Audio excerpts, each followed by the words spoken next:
joining me now to discuss those issues further is Durwood Zaelke. You are the president and founder of the Institute for Governance and Sustainable Development from Washington, D.C. That's correct. Thank you very much for talking to us. Now, this stuff, this detailed negotiation, the to and fro, the fine-tuning of the wording of the final draft, this is your business. For someone who's not so familiar with the issues, how would you define a successful deal at the end of this 2-week process?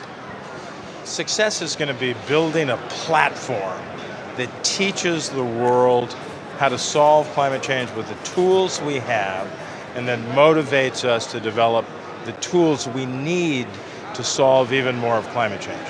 The challenge is immense, but we can get started in Paris and move forward in a much more robust and aggressive way in the future. The will is here, the technology is being developed, and the investment will have to flow after the rules are set.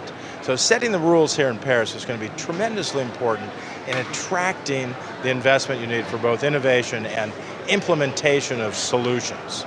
People here seem to be very mindful of trying to avoid the mistakes of Copenhagen back in 2009, which by most accounts was a very messy failure. Are you confident that this time world leaders can deliver the kind of deal that you are looking for? I think the parties have set this up in a very sophisticated way, learning from the mistakes of every past negotiation. This is the 21st year. Copenhagen was a limited success, to put it the best way possible, and we've learned. So what are we doing? We're having leaders come at the beginning. So you will hear tomorrow from 147 leaders of the world making their pledges to make sure that this deal works. The negotiators have worked very hard on the details. They've narrowed it down.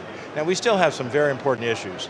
How much money will be on the table? Money is always important, and we need that to balance the historic responsibility with the fact that a lot of the solutions have to come from developing countries who haven't done much in the past to contribute to climate change, but will need to be a very important part of the future solution. So we've set that up, and I think we also bring in a new sense of urgency.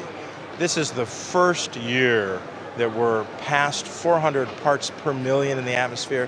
That's a dangerous threshold to pass, and we've already warmed above the pre-industrial level by 1 degree Celsius, and we're trying to limit warming to 450 parts per million.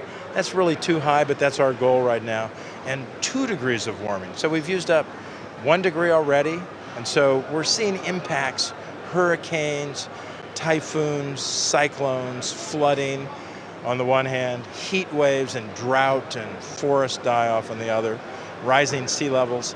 The impacts are coming home, and there's a specter of climate refugees that is, I think, of growing concern.